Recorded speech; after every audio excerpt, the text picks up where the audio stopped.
let's talk about vagus nerve stimulation, and let's also talk about whether we need a device to activate the stimulation.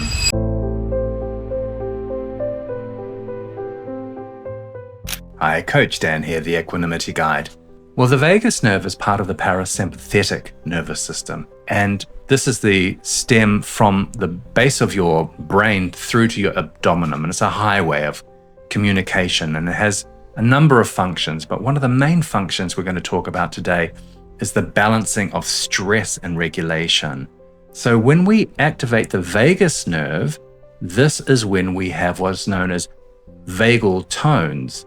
If you have a high tone, that means that you are reducing stress, reducing heart rates, reducing breathing. If you have a low tone, it's the opposite. You have high stress, high blood pressure, high rate of heart rates, both of which serve a purpose, right? So a healthy human will have a balance of both the sympathetic nervous system and the parasympathetic nervous system. But for today, we want to talk about regulating the stress. So we're talking about vagus nerve activation. Now, there are devices that are being made out there, electronic devices out there in the market. Scientists have been trying to discover this for a long time because of the benefit that the vagus nerve has, this superhighway. However, you don't need to go out and buy a device in order to activate the vagus nerve. The vagus nerve can be activated by a number of ways. Cold pool plunging is a way of reducing anxiety, so increasing the vagal tone. Breathing. The box breathing exercises whereby you're breathing in slowly through your nose, holding, and then slowly out of your nose, and becoming very conscious of this breathing and slowing down your whole system. In trance and clinical hypnotherapy, this is something that we do regularly.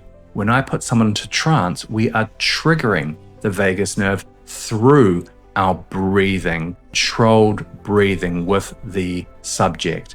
And it is through clinical hypnotherapy that we're effectively able to not only rub the vagus nerve into a positive sense, but also then to be able to further reduce anxiety through slowing the breathing, slowing the heart rate, slowing the blood pressure, but also with the body slumping into a sleep-like state.